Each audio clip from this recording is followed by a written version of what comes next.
오늘 제목은 눈을 밝혀보게 하소서. 그리고 본문은 에베소서 1장 15절에서 19절 말씀입니다. 성경에는 두 가지 종류의 눈을 말하고 있습니다. 하나는 자연의 눈으로 보는 인간적인 눈이요, 또 한 가지는 하나님의 안목으로 세상을 바라보는 눈입니다. 이러한 눈을 우리는 신령한 눈, 마음의 눈 또는 영적인 눈이라고 합니다. 눈은 어디서 올까요? 눈은 무엇이 지배를 할까요? 제 생각엔 눈은 마음과 생각과 직결이 되어 있다고 생각을 합니다. 우리의 마음이 무엇을 보느냐, 우리의 마음이 무엇을 추구하느냐, 우리의 생각이 어디에 머무르고 있고 어디에 애착을 가지고 있느냐에 따라서 우리 눈은 그쪽으로 향해서 가게 되는 것입니다. 신령한 눈을 가지고 가는 사람들을 성경은 예언자라고 그렇게 부릅니다. 예언자라는 것은 미래에 대한 어떤 길흉을 점치는 그런 사람이 아니라 신의 안목을 가진 사람을 성경은 예언자라고 말하고 있습니다. 다시 말하면 하나님의 빛을 받아서 사건을 정확하게 읽을 줄 아는 사람이 예언자인 것입니다. 예언자는 하나님의 깊은 곳까지도 통달하는 사람을 예언자라고 말하고 있으며, 또 남이 보지 못하는 인간의 역사와 세계 안에서 미래를 내다봅니다. 남이 바라보지 못하는 미래를 멀리 내다보고, 그리고 남이 보지 못하는 가장 깊은 곳까지 그것을 볼 수 있는 사람, 캐치해낼 수 있는 사람을 바로 예언자라고 말합니다. 그렇게 볼 때 예수님이야말로 가장 안전한 예언자셨던 것을 알 수가 있습니다. 또 주님을 따르는 그리스도인들도 성령 안에서 예언자의 빛을 받아서 말씀을 전하고 가르치고 권면하는 성령의 사역자로서 우리는 살아가야 될 사명이 우리에게 있습니다. 예수님께서는 니고데모가 찾아오셨을 때 그 중심을 보시고 중생에 대해서 말씀을 하셨습니다. 어떻게 하면 영생을 얻을 수 있겠습니까? 또한 예수님이 하시는 일은 하늘에서 내려오신 분 아니면 그렇게 하실 수가 없는 것 같습니다 라고 말을 했을 때 예수님은 그 말에 대답은 하시지 않았습니다. 그리고 너는 사람이 물로 거듭나지 않으면 천국에 들어갈 수도 없고, 그 다음에 나중에는 너는 물과 성령으로 거듭나지 않으면 천국을 들어갈 수도 없고 볼 수도 없다, 그렇게 말씀을 하셨습니다. 니고데모는 그 말이 무슨 말인지 모릅니다. 왜냐하면 영이 있고 혼이 있고 육이 있는 것을 니고데모는 잘 알지 못했습니다. 자기는 혼은 살아있고 육은 하나님의 계명을 지키면서 부족함이 없이 존경받는 위치에서 살았지만은 그의 영은 죽어 있었다는 겁니다. 그 영은 하나님을 제대로 만나지 못했고 그 영의 눈이 떠져 있지 못했기 때문에 예수님께서 니고데모에게 너는 거듭나야 되겠다라고 말씀을 하신 것입니다. 수가성의 여인이 물을 들어왔습니다. 예수님께서 사마리아 물가에서 기다리고 계시다가 그 여인을 만났는데, 그 여인은 세상적인 안목 밖에는 가지고 있는 것이 없었습니다. 죄악에 아주 찌들어 살았던 부도덕하고 그런 행실이 좋지 못한 여인이었습니다. 사는 것이 불행하고 상처가 많은 그런 여인이었습니다. 죄도 많은 여인이었습니다. 사람들로 인하여 그는 완전히 따돌림을 받았고 죄인이라는 낙인을 찍혀서 여자들이 물 들어오지 않는 가장 뜨거운 시간에 몰려와서 물을 들어왔다가 예수님을 만나게 되었습니다. 자기 눈이 열리지 않았기 때문에 예수님이 물 달라고 하셨을 때 그 물, 우물에서 퍼서 마시는 물만 생각을 하고는 왜 유대인인 당신이 나한테 물을 달라고 합니까? 라고 하면서 반박을 했습니다. 근데 예수님께서 그 다음에는 보이지 않는 영적인 물, 생수, 하나님께서 주시는 성령에 대해서 말씀을 하셨거든요.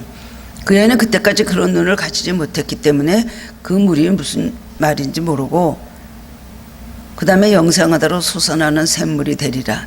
내가 이 주는 물을 마시는 자는 그 마음에서 영생하도록 솟아나는 샘물이 솟아나리라 하니까 이 여자는 뭐라 그랬냐면 그런 물이 있다면 나 여기 물길로 오지 않고 그런 물을 계속해서 좀 터져나온 물을 좀 마시게 해 주십시오 라고 그렇게 말했을 때 그때까지만 해도 이 여자는 몰랐습니다. 예수님께서 이런저런 대화를 나누시면서 그 여자에게 정말 목마르지 않는 샘물, 영원히 목마르지 않는 샘물을 그 여자가 주니까 그 여자가 그걸 먹고 나니까 영안이 열렸습니다.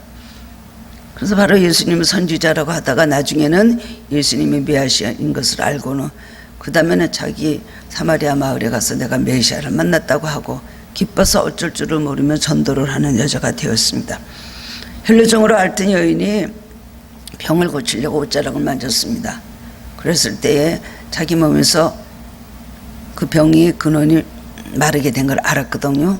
예수님께서 누가 내 몸에 손을 대었느냐 하시면서 누군가 돌아보셨을 때 그 여자는 무서워서 막 두려워서 떨었습니다. 예수님께서 내 몸에서 능력이 나갔다라고 예수님 말씀을 하시면서 어느 여인이 고침을 받았다는 걸 알고 계셨거든요. 이 여자는 두려워서 어쩔 줄을 몰랐는데 물론 그 시간에 혈루 근원이 말라서 그 여자는 고침을 받았습니다. 그러는데 그것으로 끝난 것이 아니죠. 이 여자는 예수님 누구신 걸 그 시간에 알았다는 겁니다.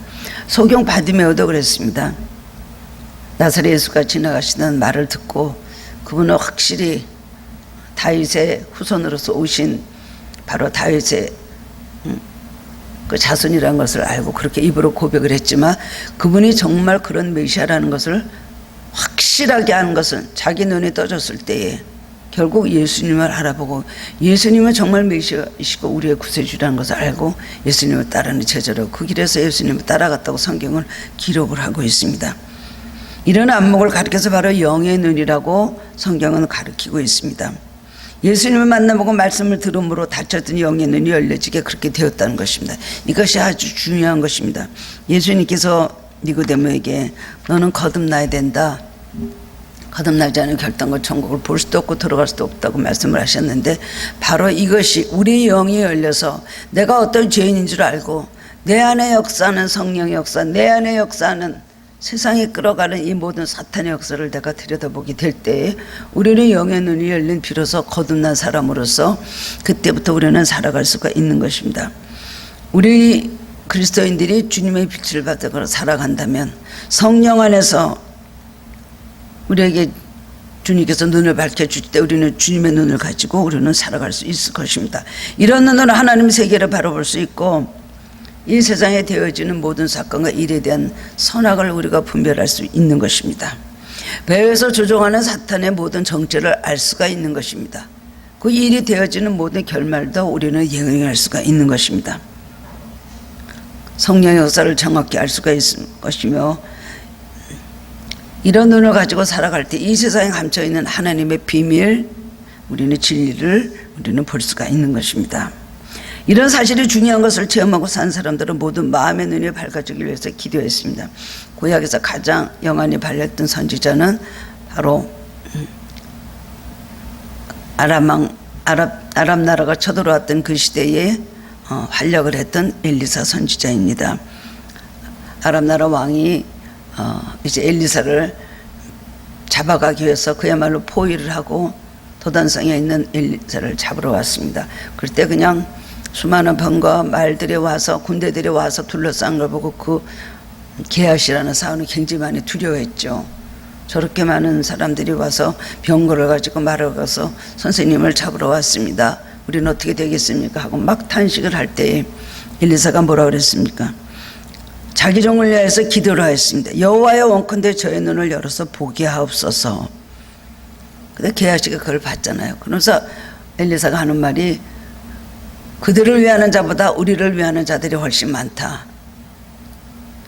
여호와여 저 게하시의 눈을 열어서 보게 하옵소서. 저 두려워하는 저 종의 눈을 열어서 보게 하옵소서. 그렇게 기도했을 때 게하시가 눈이 열려서 갑자기 보니까 상황이 아주 달라졌습니다. 산에 하나님께서 보내신 불번개와 불말이 가득한 걸 보고는 그때부터는 담대할 수 있게 된 것입니다. 시편 13편 3절에서도 다윗은 이렇게 기도합니다. 여호와 내 하나님이여 나를 응답하시고 나의 눈을 밝히소서. 두렵건대 내가 사망의 잠을 잘까 하오며 두려워합니다.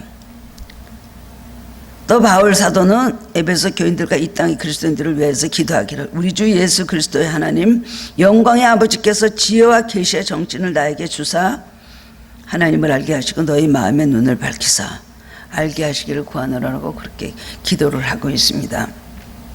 사람들은 태어날 때 두 가지 눈을 가지고 태어납니다. 한 가지는 육신의 눈이죠. 그래서 육신의 눈을 가지고 이제 나옵니다.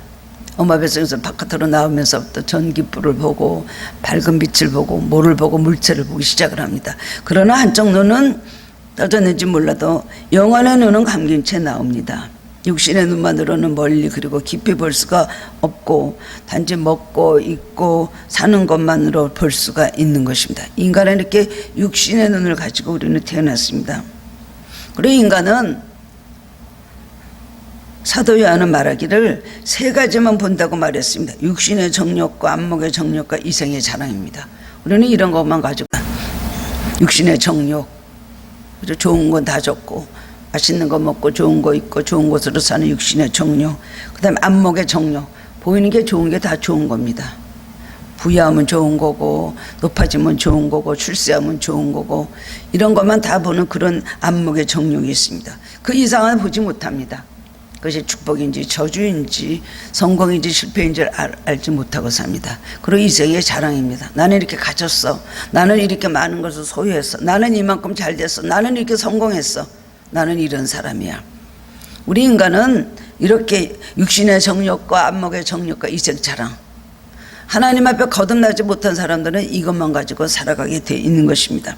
그래서 바로 육신을 위해서 살고 안목을 위해서 살고 그 다음에 자랑하기 위해서 사랑한다는 것입니다. 육신의 눈으로는 그 이상을 볼 수가 없습니다. 하늘나라의 신비한 비밀을 절대로 볼 수가 없는 것이죠. 이 세상은 하나님의 많은 비밀에 감춰져 있습니다.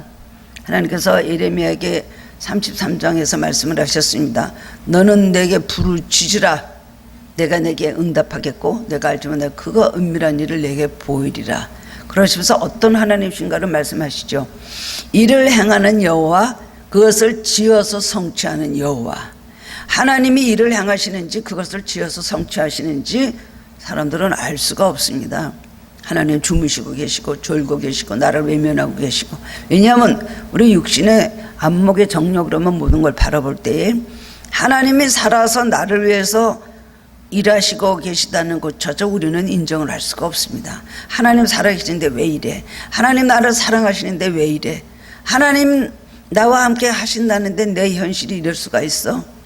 그 밑에서 보이냐는 것에서 일어나는 성령의 역사에 대해서는 우리는 알지 못하기 때문에 눈으로 보이는 것만 좋으면 그것이 좋은 것이고 눈으로 보이는 것이 나쁜 것이면 다 나쁜 것이고, 사람은 똑같이 그것만 갖고 판단하고 그것만 갖고 순간적으로 너무나 단정을 짓는 경우가 많이 있다는 것입니다.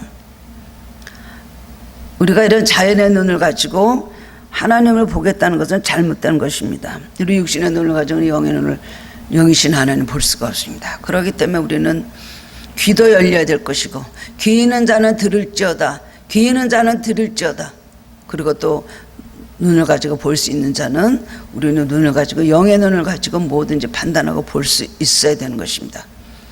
그리스도인들은 그렇기 때문에 이 영의 눈을 가지고 살기 때문에 우리는 천국이 있음을 믿고 예수님이 살아계심을 믿고 영원히 있는 것을 믿고, 그리고 우리는 형벌의 세계가 지옥이 있는 것을 우리는 믿는 것입니다. 어떤 눈으로 보니까 그런가요? 믿음의 눈, 영의 눈을 가지고 살기 때문에 우리는 세상 사람들과 가치관과 삶의 목적이 아주 다른 것입니다. 살아가는 모든 모습도 아주 다른 것입니다. 우리의 원칙과 우리의 모든 삶의 근거는 예수 그리스도의 말씀에 우리는 시작이 되고 기초가 되어 있는 것을 우리는 알아야 되는 것입니다. 신령한 눈이 밝아지면 지금까지는 전혀 다른 세계를 볼 수가 있습니다. 창세기 13장에 보면은 아브라함과 롯의 이야기가 나옵니다. 애굽을 내려갔던 아브라함이 영적으로 실패를 하고 돌아왔습니다. 돌아와서 결국은 양식을 얻으려고 흉년이 들었던 가나안을 떠나서 하나님께서 내려가지 말라고 애굽으로 내려갔죠. 그 내려가서 그곳에 가서 보니까 바로 왕이 있었는데 자기 아내 사라가 너무 아름다우니까 자기 아내를 틀림없이 왕이 이제 바로 왕이 뺏어갈 것을 생각을 하고, 그리고 이제 사라에게 말을 합니다. 당신이 내 아내라 그러면 바로가 나를 죽일 것이다. 당신이 내 여동생이라고 해라. 본래 정말 서로 이복누이였던 당신이 내 아내가 됐지 않았냐, 그럴싸하게 아내를 회유라고 얘기를 합니다. 사라는 그 말을 듣고 그때부터 이제 아브라함은 남편이 아니고 나의 오빠라 말합니다. 그래서 바로 왕은 사라를 데리고 들어왔습니다. 그래서 자기 아내를 삼을 때까지 준비하는 기간이 있었는데 하나님께서 바로 왕이 갑자기 계시하시고 그 집에 재앙을 내리셨잖아요. 그래서 깜짝 놀라서 그 다음에 깨닫고 바로 왕이 아브라함에게 말합니다. 왜 아내라 그러지? 왜 동생이라 그래서 나로 하여금 이런 죄를 짓게 하고 잘못할 뻔하지 않았느냐. 그리고 빨리 떠나라고 합니다. 자기 집에 어떤 재앙이 내릴 걸 굉장히 두려웠습니다. 빨리 떠나라고 하고 그 다음에 그냥 보낸 것도 아니고 여러 가지 그냥 엄청나게 좋은 것들을 많이 은금 폐물에 여러 가지로 굉장히 좋은 것을 가지고 떠나게 합니다. 마치 이스라엘 백성이 애굽을 떠날 때에 장자 재앙을 마지막으로 애굽을 떠날 때에 거기서 많은 애굽 사람들에게 은금 폐물을 얻어갖고 나왔잖아요. 그래서 광야로 떠났습니다. 마찬가지로 아브라함도 애굽을 떠날 때 굉장히 많은 것을 그야말로 많은 그런 선물을 받아가지고 모든 은금 폐물을 받아가지고 아브라함은 부끄러운 모습으로 이제 다시 자기 고향으로 돌아오게 됩니다. 돌아올 때 드디어 롯하고 아브라함하고 하나님께서 이제 결별을 하게 만들죠. 자기 고향에서부터 데려왔던 조카 롯을 그때부터 하나님은 서로 헤어지게 합니다. 너무나 양들이 가축이 많아져서 그 다음에는 감당하기가 힘드니까 롯의 목자들하고 아브라함의 목자들하고 이제 다툽니다. 물 갖고 서로 싸웁니다. 서로 좋은 땅을 차지하겠다고 싸웁니다. 그럴 때 아브라함이 우리가 이렇게 싸움할 것이 아니고 이제는 같이 유하기가 어려우니 너는 너가 원하는 땅으로 가라. 나는 내 다른 곳으로 가서 이제 서로 여기 땅은 우리가 싸움할 것이 아니지 않냐 말을 합니다. 그러면서 말하기를 롯에게 먼저 우선권을 주죠. 네가 오른쪽으로 가면 내가 왼쪽으로 갈 것이고 네가 왼쪽으로 가면 내가 오른쪽으로 갈 것이다. 네가 우하면 내가 좌하고 네가 좌하면 내가 우하리라. 그러면서 먼저 좋은 땅 골라봐 했는데 롯은 이렇게 쏴보니까 어떤 눈으로 갖고 바라봤어요? 영적인 눈을 가지고 바라보고 믿음이 있었다면 그것을 택하지 않았을 것입니다. 성령의 눈이 없는 사람들은 항상 이렇게 보고 잘못된 길을 선택을 하는 것입니다. 이것은 영혼까지 이어지는 것입니다. 롯은 볼 때에 풀이 있고 물이 있고 소할 땅이 아주 참 좋아 보이거든요. 정반대의 가나안 땅은 뭐 볼 것도 있습니까? 척박하고 건조한 땅이야. 아무것도 볼 거 없는 그런 땅인데 물도 없고 그런 땅이니 롯은 소할 땅을 삼촌 내가 저길 먼저 택하겠습니다. 아, 그래 그럼 너 가라. 영적인 눈으로 바라보면서 저곳이 어떤 곳인가를 한번 생각을 해봤으면 롯은 그것을 택하지 않았을 것입니다. 그런데 믿음이 없었습니다. 그래서 이제 유유자적 떠났어요. 거기서 얼마든지 잘 살 수 있을 줄 알고 갔지만 어떻게 됐습니까? 그것은 아주 타락한 땅이요 죄악이 관영한 땅이요 하나님께서 소돔 고모라를 그 모든 죄악이 너무나 하늘을 찌르고 관영함으로 인해 하나님께서 그것을 멸하기로 결심을 하셨습니다. 결국 소돔 고모라는 하늘에서 불이 내려서 결국은 불에 타는 유황탄에 타파고 멸망한 땅이 되었습니다. 롯은 그곳에서 자기 아내와 두 딸을 데리고 나왔지만 아내는 뒤를 돌아보다가 결국은 또 믿음이 없어서 뒤를 돌아보지 말라고 그러는 뒤를 돌아보다가 미련을 가지고 뒤를 돌아보다가 결국 롯은 아내는 소금 기둥이 됐고 두 딸을 데리고 나와서 아주 불행한 그런 삶을 살게 그렇게 되었습니다. 오늘 그 성경을 보면은 사람의 안목, 육적인 눈만 가지고 사랑하는 사람이 결과가 어떻다는 것을 말씀해 주고 있는 것입니다. 우리는 무엇을 결정할 때, 무엇을 생각할 때 이것이 정말로 하나님이 기뻐하신 가나안인가, 하나님이 기뻐하시지 않는 소돔 고모라인가를 반드시 생각을 해야 되는 것입니다. 나음에는 그 남편 엘리멜렉과 베들레헴의 흉년을 드니까 모압 땅으로 갔습니다. 그때 모압 땅에 먹을 것이 많고 참으로 풍성하니까 그것을 한번 살아보겠다고 자기 가진 것도 좀 있어서 그 재산을 가지고 그곳으로 이민을 갔습니다. 과거 10여 년 지나는 동안에 남편이 죽고 두 아들이 다 죽었습니다. 왜 그럴까요? 자기 눈을 가지고 그것이 멸망의 땅인지 모르고 그것이 소돔 고모라인지 모르고 그것을 향해서 갔기 때문에 결국 세상의 안목을 가지고 그것이 행복의 땅인 줄 알고 갔다가 그런 불행한 결과를 초래하게 되었습니다. 그러나 그래도 하나님을 의지하는 믿음이 있었기 때문에 하나님께서 나오미를 버리지 아니하시고 둘째 자부였던 룻을 데리고 와서 그 삶에 다시 이어지게 하시고 축복을 받는 삶으로 그렇게 바꿔주셨습니다. 우리는 무엇을 결정할 때 이 길이 정말 하나님 기뻐하시는 길인가 아닌가 이것을 가지고 우리는 결정을 해야 되는 것입니다. 그렇기 때문에 우리는 하나님 나의 영의 눈을 열어주시고 나의 모든 인간의 모든 정력의 안목과 그 다음엔 모든 마음 육적인 모든 것 그리고 이생 자랑 이런 것을 근거해서 살지 않게 해주십시오. 우리는 기도를 해야 됩니다. 이것이 내 믿음이 얼마나 걸림돌이 되는가, 이것이 내가 하나님과 얼마나 멀어지게 하는 요인이 되는가, 가차없이 그것을 자기가 물리칠 수 있는 믿음 가진 것, 이것이 바로 우리가 영적인 안목이요 영적인 눈이라고 할 수가 있습니다. 우리가 잘 알고 있는 원정수 목사님, 지금은 목사님 되신, 예전에 원정수 권사님 간증하러 다니시면서 그분의 간증을 대해서 모르는 분이 없었을 것입니다. 의사로서 서울대를 1등으로 졸업하시고 그 다음에 의사시험에 1등으로 합격하시고 그 다음에 한국에서 의사생활 하시다가 미국으로 가게 그렇게 되었습니다. 정말 가난한 시절을, 참 어렸을 때부터 아버지를 잃고 가난하게 살았으나 어머니가 오로지 믿음으로 이 아들을 길렀습니다. 기도하면서 기르고 폐결핵과 여러 가지 많은 어려움 속에서 하나님 살려주시는 체험도 하고 정말 믿음에 든든한 사람이 되었습니다. 항상 새벽 기도합니다. 미국 가서 그 다음부터 새벽 기도하시면서 항상 새벽에 일찍 가서 하나님과 대화하고 음성을 듣고 그렇게 살아오는 삶을 살았습니다. 근데 미국에서 너무나 실력이 좋으시니까 암센터를 하는데 얼마나 많은 환자들이 와서 고침을 받는지 몰라요. 병만 고치겠습니까? 전도도 하고 말씀도 전하고 하는 여러 가지 일을 다 하시는 그런 분이셨습니다. 그래서 사람들이 너무 많이 오니까 암센터를 하나 더 내가 내야 되겠다 생각을 하고 그걸 놓고 매일 기도를 했다고 합니다.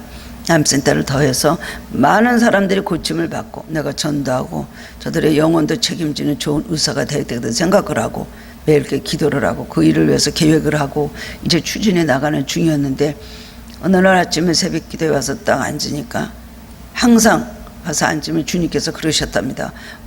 종수야 너 왔니? 그러셨대요. 항상 그 음성을 듣고 새벽 기도를 시작했던 분인데 그날은 들어가서 앉으니까 아무도 없는데 아무 음성도 안 들리고 뭔가 쭈삣쭈삣 느낌이 이상하시더라는 거예요. 그래서 왜 그러시지 하고 있는데 야 너 그거 좀 걷어칠 수 없어? 그러셨대요. 그래서 뭐를요? 그랬더니 너 그 암센터인지 뭔지 좀 걷어칠 수 없어? 예수님 내가 주님을 위해서 이렇게 합니다. 내가 암센터를 하나 더 내서 내가 병을 고치고 사람들에게 전도도 하고 주님 기뻐하시는 일이라고 하지 내가 내 어떤 성공과 내 무슨 명예를 위해서 내가 이렇게 합니까? 그랬더니 예수님께서 하시는 말이 나는 너의 일을 원하는 것이 아니라 나는 너를 원한다. 그래서 그 당장 그 암센터 더 하나 내는 것을 접었다고 말씀하시는 것을 제가 큰 교회에서 간증 집회하러 오셨을 때 바로 앞에 앉아서 그 말을 듣고 참 많은 은혜를 받은 적이 있었습니다. 영적인 안목을 가진 사람은 우리가 선택하는 것이 다릅니다. 항상 무엇으로 선택을 합니까? 이것이 하나님 기뻐하시는 일인가? 이것이 하나님을 위한 일인가? 이것이 하나님의 안목에서 기뻐하시고 원하시는 일인가를 생각할 수 있어야 됩니다. 그러나 그 눈이 열리지 않으면 아무리 까만 것을 희다고 하면서 우겨도 내가 보기에는 하얀데요. 아닙니다. 까만 겁니다. 아니 내가 보기에는 하얀데요. 그럼 무엇으로 그 사람에게 깨닫게 합니까? 그렇습니다. 우리가 신령한 눈이 어떻게 밝아질 수 있습니까? 그것은 성령으로만이 가능한 것입니다. 성령이 어느 순간 우리 마음을 빛을 비추실 때 우리 마음의 눈은 갑자기 우리는 밝아지는 것입니다.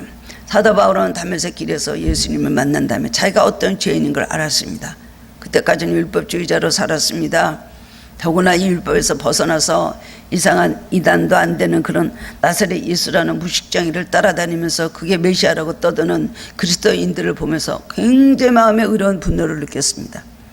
하나님께서 모세에게 시내산에서 그리고 예언자들을 통해서 주신 이 모든 율법과 이 모든 말씀을 어떻게 저것들은 무시하고 그 말씀에 전혀 아닌 것을 말하는 저 나사렛 예수라는 저 사람을 따라하는 저 도당들은 다 죽여서 없애야 된다고 생각을 했습니다. 그 사람이 하나님을 사랑하는 마음이 없어서 그랬습니까? 당연히 그것은 옳다고 느끼고 하나님을 사랑하는 가운데 의협심을 가지고 있고 하나님을 위해서 살고자 하는 뜨거운 정열 때문에 그런 예수 믿는 사람들을 핍박한 것입니다. 보이지 않았기 때문에. 예수님이 하나님의 아들이라는 거 영으로 아는 것입니다. 예수님께서 제자들에게 물어보셨습니다. 너희는 나를 누구라 하느냐? 사람들은 나를 누구라 하느냐? 사람들은요 엘리야가 살아났다 그러고 세례 요한이 살아났다 그러고요 그렇게 말합니다. 예수님께서 기가 막히다고 생각하셨을 거예요. 그럼 너희는 나를 누구라 하느냐? 그때 베드로가 대답했습니다. 주는 그리스도시요 살아계신 하나님의 아들이로소이다. 이 말씀할 때 예수님께서 뭐라 그러셨어요? 바요나 시몬아 내가 복이 있다 칭찬을 하셨습니다. 어떻게 내가 이걸 깨달아 정답을 이렇게 말할 수가 있느냐. 그러나 내가 그 말을 하는 것은 네가 깨닫고 그런 고백을 하는 것은 너의 모든 육신의 생각으로 그렇게 한 것이 아니다.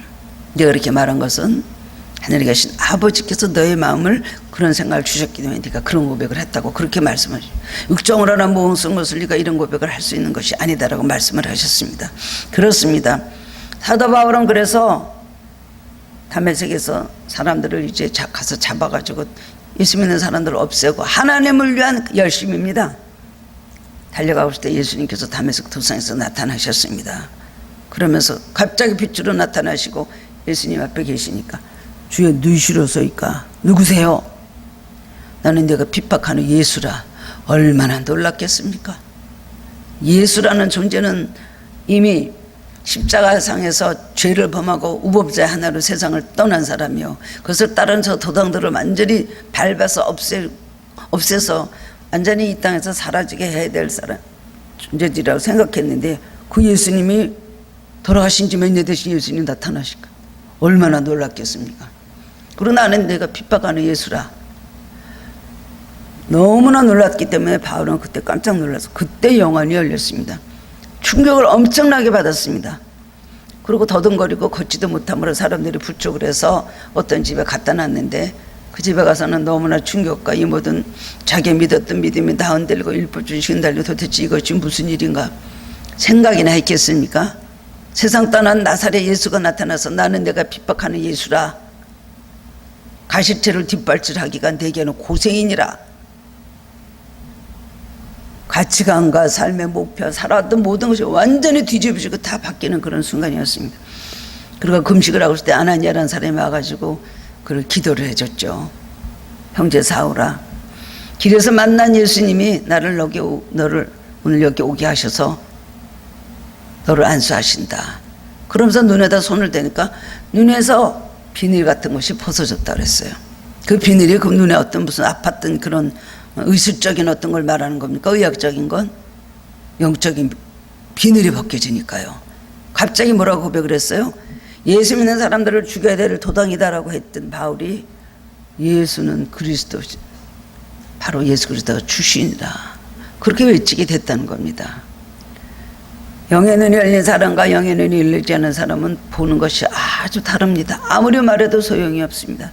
만약에 우주인이 달나라를 갔다 오고 화성을 갔다 오고 어떤 나사에서 그런 전문적인 많은 그런 정보들을 우리에게 주지 않는 그런 시대에 우리가 살고 있을 때에 달나라에는 토끼가 있고 달나라에는 뭐 돌절구가 있고 뭐 이렇게 생각하고 달나라에는 뭐 생각을 하고 막연히 하고 있는 그런 시대에 만약에 달나라에는 아무것도 없고 달나라에는 이렇고 그럼 믿겠습니까? 안 믿죠. 마찬가지로 우리가 지금 하나님 살아계시고 예수님 계시고 천국에 있고 성령님 우리와 함께 하시고 이 모든 일을 우리와 함께 하신다는 것을 얘기할 때에 우리가 믿음의 눈으로 인하여 우리의 모든 영적인 눈이 열리지 않으면 아무것도 인정할 수가 없습니다. 아무 말을 해도 믿어지지가 않는 것이고 부정할 수밖에 없는 것입니다. 바울은 자기 눈이 떠져서 어둠에서 빛으로 나오고 사탄의 권세에서 하나님께로 나오고 죄에서 구원받게 된 사실을 알게 되십니다. 그래 뭐라 그럽니까? 이것은 내가 나된 것은 그리스도의 은혜다. 나는 율법주의자요, 해방자요, 포악자요, 살인자요, 나는 사탄의 괴수라 그랬어요. 완전히 어둠 속에서 살아있었고 율법주의자나 잘못된 것이다. 은혜 아래 나오지 않으면 아무 소용이 없다고 로마서에서는 계속해서 고백을 하고 있습니다. 육이 얼마나 중요한 것이 아니라 우리는 영이 중요한 것이다. 그리스도 영이 없으면 그 사람은 하나님의 사람이 아니다. 그리스도인이 아니다 라고 말했죠. 그리고 육의 생각은 사망이요 영의 생각은 생명과 평안이다. 자기는 그렇게 율법주의자로 가말레인 문화에서 바리새인으로 살았지만은 육에 속한 사람이었다는 거예요. 거듭나지 못했기 때문에, 영의 눈이 열리지 않았기 때문에 잘못된 것을 알고 잘못된 것을 따라서 자기는 추정하고 살았다는 것은 그의 모든 서신은 바로 자기의 고백이요 자기의 모든 회개하는 참회록이라고 할 수가 있습니다. 어떤 일은 기도하다가 눈이 열립니다. 어떤 사람들은 계속해서 말씀을 읽다가 자기 눈이 열리게 되는 것을 체험하게 그렇게 됩니다. 어떤 소녀는 새벽마다 일어나서 성경을 매일 읽었습니다. 근데 성경을 30분씩 20분씩 읽다 보면 꼭 주님께서 말씀하신 걸 체험하게 되었습니다. 그래서 아침마다 자기는 꼭 일찍 일어나서 하루하루를 말씀해 주시는 그 말씀을 듣기 위해서 성경을 읽다 보면 주님께서 계속해서 말씀하시고 그것을 적어놓고 대세가 하루를 살아간다는 것입니다. 요한복음 9장에 보면 제자들하고 길을 가시는데 남에서부터 소경된 사람이 있었습니다. 예수님께서 보지 못하는 이 사람을 놓고 갈 때 제자들이 묻습니다. 이렇게 보고 저 장애인인데 저 죄 때문에 저렇게 됐구만. 그러면서 예수님께 예수님 저 사람은 누구 죄 때문에 저렇게 됐습니까?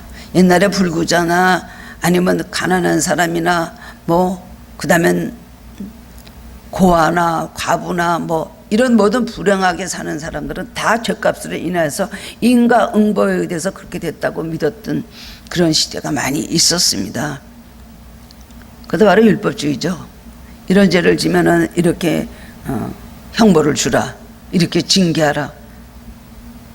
모세오경에서 계속 그걸 말하고 있지 않습니까? 출애굽기, 레위기, 민수기 이렇게까지 계속 이렇게 하는 자는 이렇게 죽일지어다, 이렇게 하는 자는 이렇게 벌을 줄지어다.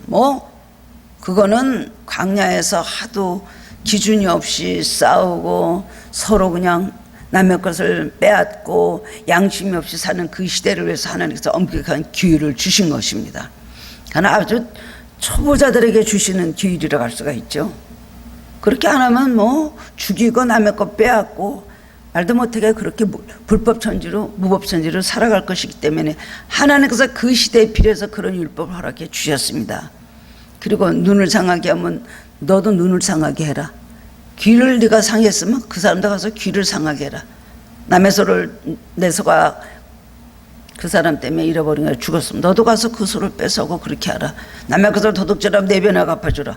하나님께서 수많은 율법을 주신 것은 그 안에서 하나님의 백성으로 하나님 앞에 하나도 다듬어지지 않은 그들에게 그런 율법을 엄격하게 주셔서 서로 싸우고 서로를 비웃고 그렇게 하지 않도록 엄격하게 그런 걸 주신 것이, 그건 사실 초보자들에게 주시는 율법인 것입니다.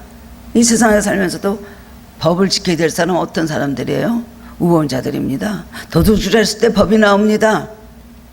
남에게 잘못했을 때 법이 나옵니다. 들키지 않은 사람들, 특히 법이 필요 없이 사는 사람들에게 무슨 법이 필요합니까? 그 시대에 그렇게 해서 법을 주셨습니다. 그런데 그것이 최고인 줄 알고 그 다음에 법에 잘못하고 하나님을 법을 어겼기 때문에 벌을 받아서 저렇게 됐다고 그렇게 믿었습니다. 그 제자들이 예수님 보고 저 사람 누구 죄 때문입니까? 예수님께서 누구 죄 때문이 아니다.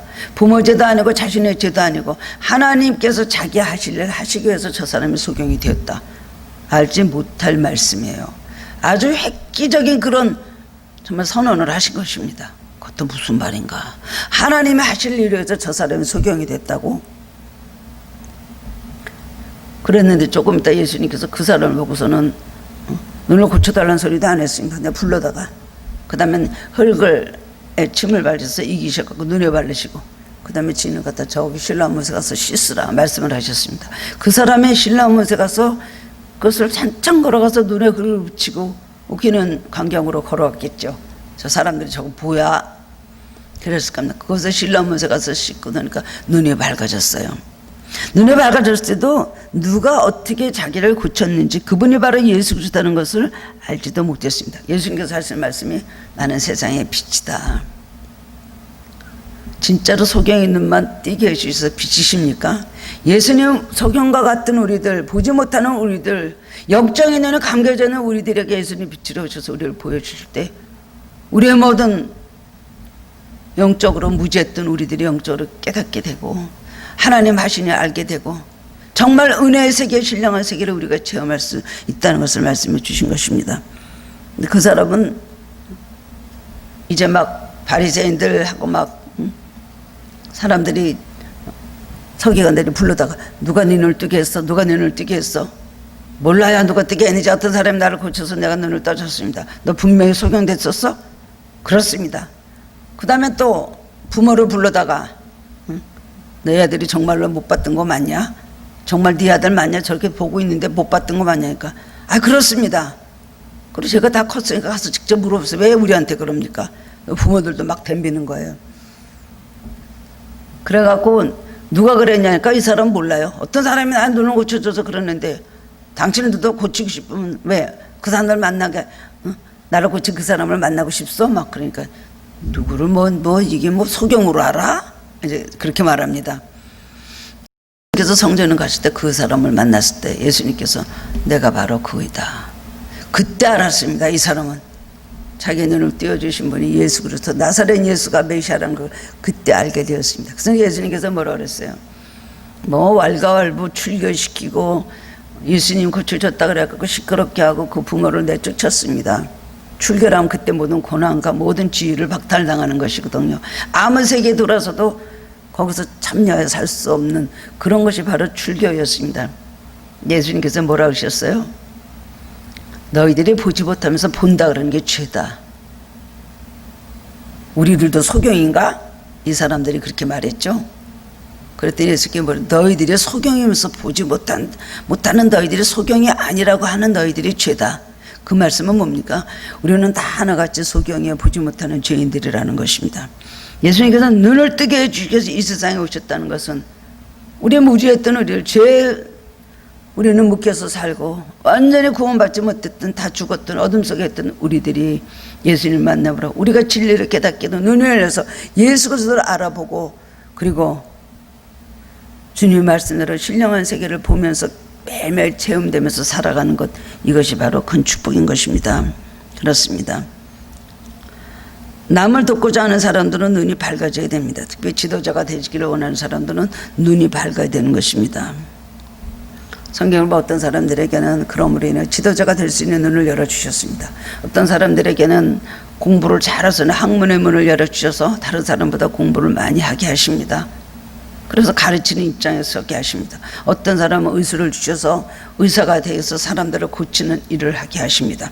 어떤 사람들은 예술의 안목을 주셨습니다. 남이 보지 못하는 예술 세계를 음악으로 또 어떤 작품으로 그를 표현해내면서 하나님의 영광을 드러내는 그런 재능을 주셨습니다. 어떤 사람은 정치 안목을 주셔서 많은 사람 속에 지도자가 되게 하고 정치자로서 위정자가 되어서 그 다음에 사람들 앞에 옳게 쓰임을 받게 원하시는 하나님 뜻입니다. 오늘 그렇습니다. 오늘 말씀 통해서 깨달음으로 함께 은혜를 나누기를 원합니다. 바울은 무엇을 보게 해달라고 기도를 합니까? 첫 번째로는 부르심의 소망이 무엇인가를 알게 해달라고 너희는 간구하라 했습니다. 이 말의 뜻은 우리가 어떻게 살아야 될 것을 보여달라는 것을 말하는 것입니다. 어디를 향해서 어떻게 걸어가야 될 것인가에 대해서 말씀해 주고 있는 것입니다. 신앙한 사람들은 소망이 뚜렷합니다. 우리는 어디를 향해서 갑니까? 우리는 천국을 향해서 가는 사람들이고 이 세상을 잠깐 지나가는 정류장이요. 영원한 우리의 목적지 종착역은 어디라는 거 우리가 알고 있죠. 천국을 향해서 우리는 천국길을 걸어가는 광야의 여정을 걸어가고 있는 우리 그리스도인들인 것입니다. 하루하루를 적당하게 사랑하는 사람들이 있습니다. 이 세상에 적당히 살아가는 그리스도인이 얼마나 많습니까? 자녀들 때문에 삽니다. 돈을 벌기 위해서 삽니다. 전 건강해서 오래 잘 살기 위해서 삽니다. 이 땅에서 성공하기 위해서 삽니다. 그리고 뭔가를 좀 명예 때문에 감투 때문에 사는 사람들이 얼마나 많이 있는지 모릅니다. 그리고 그냥 돈 어떻게 하면 좀 성공할까, 나보다 좀 많이 가지고 이름을 내놓을까, 이런 것 때문에 살아가는 것입니다. 그렇기 때문에 그것이 행복인 줄 알고 살아가지만 사실 그것 때문에 양심 속이고 그것 때문에 하나님과 멀어지고 그것 때문에 하는 것은 이것은 참 불행한 것입니다. 그렇습니다. 우리는 우리 소망이 어디 있는지 우리는 알아야 되는 것입니다. 우리는 그리스도인들로서 우리는 삶의 소망, 그리스도가 우리의 소망이 되십니다. 하나님의 우리의 소망이 되십니다. 어느 것이 신뢰받는 눈으로 사는 것이 어느 것인가 하는 것을 우리가 아는 것입니다. 소망이 무엇이 안다면 이 땅에 그렇게 많은 것으로 우리는 애고지고 슬퍼하며 한탄하고 절망하고 뒤집어지며 그렇게 살지는 않을 것입니다. 헛된 영광을 해서 자신을 소비하거나 투기하거나 좌절하지 않고 살아갈 수 있는 것입니다. 두 번째로는 기업의 영광이 얼마나 풍성한 것임을 우리는 알게 해달라고 기도를 합니다. 무엇을 위해 살아야 할까를 알아야 된다는 것입니다. 우리는 그렇습니다. 어느 재벌의 상속자다. 그것이 굉장히 재벌집 아들이래. 그 집안이 굉장히 재벌의 집안이래. 그럼 아이고 굉장한 사람이구나 생각을 합니다. 나면서부터 수천억을 가지고 나고 나면서부터 그 이름으로 돼 있는 재산이 얼마다. 이런 말을 재벌 2세 3세든 뭐 이렇게 태어날 때에 나면서부터 그의 이름으로 돼 있는 재산이 얼마다. 우리 그런 얘기를 들을 때 참으로 우리는 부러워도 하고 또 그냥 평생에 다 먹고 쓰지도 못할 돈을 받고 태어나는구나. 저건 무슨 행복이냐. 저건 무슨 행운이냐 라고 생각을 하고 부러워하죠. 그러나 바울은 하나님께서 우리에게 준비해놓으신 상속, 이 세상은 아무것도 없지만 하나님 나라 이 기업이 얼마나 영광스러운가를 알기를 바란다. 소망이 있는 사람들이 바로 생각하는 것이 그것입니다. 땅에서는 비록 없고 땅에서는 비록 또 업신여김을 받고 땅에서는 비록 멸시를 받고 땅에서는 핍박을 받는다 할지라도 하나님 나라의 자기 기업이 얼마나 큰 것인가를 생각을 한다면 그 기업의 풍성을 위해서 우리는 기도하며 그것이 더 풍성해지도록 우리는 기도를 할 것입니다. 그렇습니다. 어떤 권사님이 잘 살고 굉장히 화려하게 살았던 권사님이 병이 나서 세상을 떠나게 됐습니다. 그리고 잠깐 동안 세상이 또 완전히 잠깐 죽는 그런 체험을 했습니다. 그때 그는 하나님 나라를 경험하고 다시 살아났습니다. 그러고 나서 그는 이 하나님 세계를 체험한 것이 얼마나 하나님의 큰 선물이었는가. 이제부터 이것을 몰랐던 사람들, 나같이 살았던 사람들을 위해서 나는 열심히 그들에게 정말 제대로 된 모든 것을 전해야 되겠다는 생각을 했습니다. 그러면서 고백하는 말이 어떻게 살아야 될지를 권사로서도 바라 알지 못하는 나는 죽는 체험을 한번 하는 것이 얼마나 좋았는지 모릅니다. 나는 정말 죽었어야 했습니다. 그리고 정말 부활의 생명이니 나를 믿는 자는 죽어도 살 것이요 라는 말씀을 이 말씀이 무슨 말인지 깨달았다는 것입니다. 때로는 우리가 고난 때문에 죽기도 합니다. 고통도 당합니다. 그리고 많은 것을 빼앗기기도 하고 가진 것이 없이 너무나 우리가 빈손이 될 때도 많이 있습니다. 때로는 실패도 하고 때로는 우리는 정말 좌절도 하고 절망도 하지만 우리의 영적인 기업의 풍성함이 얼마나 하나님 앞에서 큰 축복인 걸 우리는 알고 그 기업의 풍성함이 있다면 우리는 좌절하지 말고 살아야 될 것입니다. 영적인 눈을 가진 사람은 그것을 알고 살아가는 것입니다. 감사하게 되는 것입니다. 마지막으로 세 번째는 도우시는 하나님 능력을 알게 된다는 것입니다. 다윗은 이 능력을 보았기 때문에 골리앗 앞에 나갈 수가 있었습니다. 사도 바울은 로마까지 복음을 전할 수가 있었습니다. 그렇기 때문에 바울은 말하기를 눈에 보이는 것만 바라보지 말고 눈에 보이지 않는 것을 바라보고 살아야 된다고 영적인 말씀을 하고 있습니다. 우리가 돌아보는 것은 보이는 것이 아니야. 우리가 돌아보는 것은 보이지 않는 것이니 돌아보는 것은 잠깐이요 보이지 않는 것은 영원합니다. 환난을 인내를 연단은 소망을 낳는다. 바울은 그렇게 고백을 했습니다. 이 세상에서는 이런 이야기들은 다 역설적인 이야기입니다. 어떻게 이런 일이 이런 논리가 맞는 논리입니까? 죽었는데 살고 없는데 오히려 풍성하고 환난을 당하는 자가 어떻게 복 있는 자요? 죽으면 사는 것. 이런 것은 우리는 인정할 수 없는 얘기지만은 마음의 눈이 떠지고 영안이 열린 사람들은 오히려 고통스러운 연단과 훈련 가운데서 이 과정을 이겨내면서 하나님 나라의 기업이 얼마나 풍성인지를 알고 오히려 감사하고 더욱더 영적으로 풍성한 생애를 살게 된다는 것입니다. 그렇습니다. 우리가 신앙생활은 처음에는 어린아이의 눈으로 보게 됩니다. 어린아이도 그저 사탕 주면 좋아하고 단 것 좋아하고 그냥 나쁜 것은 나쁘게 봅니다. 그러면서 그 다음에는 점점 커지면 책도 보고 친구들도 사귀고 그 다음에 또 여러 가지 학문도 배우다 보면 조금 더 정신적으로 성인이 될 수가 있죠. 성인이 되면 인연과 사건 세계를 바라봅니다. 신앙에는도 마찬가지입니다. 어렸을 때 우리 신앙에서 벗어나서 점점 신앙이 풍성해지고 신앙이 성장하게 되면 우리들이 바라보는 것은 다른 것입니다. 우리들이 느끼고 고백하는 것도 다른 것입니다. 우리들이 기뻐하던 것이 이제는 나의 최고의 기쁨이 될 수가 없습니다. 내가 슬퍼하던 것이 이제는 더 이상 나에게 슬픔이 될 수가 없습니다. 주님 안에서 모든 것이 바뀌었기 때문에 그렇게 된 것입니다. 하나님 세계는 비밀은 처음부터 보여지는 것이 아닙니다. 하루하루 신앙 안에서 살다 보면 깊어지다 보면 영적인 눈이 열리다면은 그 다음에는 달라지게 그렇게 되는 것입니다. 그렇습니다. 요셉도 그런 삶을 살았습니다. 다니엘도 그런 삶을 살았습니다. 다윗도 그런 삶을 살았습니다. 이런 경전에서 하루하루 우리는 노력을 하면서 살아가야 되는 것입니다. 아무쪼록 우리가 항상 하나님 세상의 안목과 정욕의 안목과 이생의 자랑으로 살지 않게 하여 주옵소서.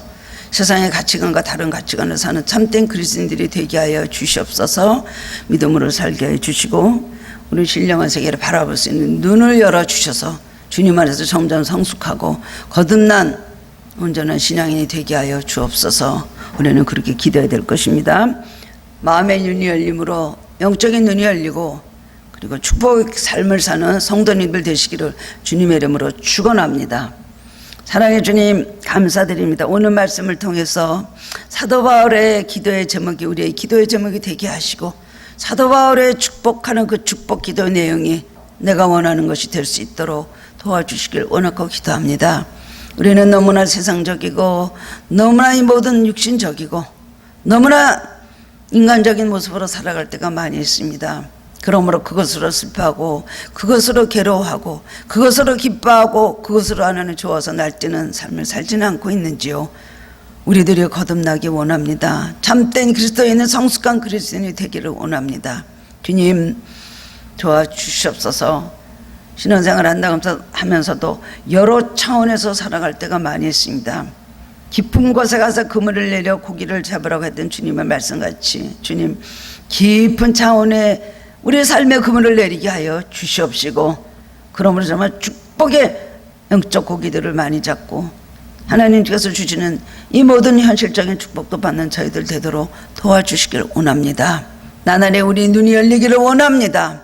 까막눈이 같은 우리들이 눈이 열려 보게 하여 주시고 소경의 눈에서 벗어나고 또 못 듣는 하나님 그런 벙어리 입술 또 귀머거리의 귀에서 벗어나서 온전한 신앙인이 되게 하여 주옵소서. 우리 하나님께 성도님들의 그런 성도님들로 성장시켜 주시옵소서. 예수 그리스도의 이름으로 감사하며 기도드리옵나이다. 아멘.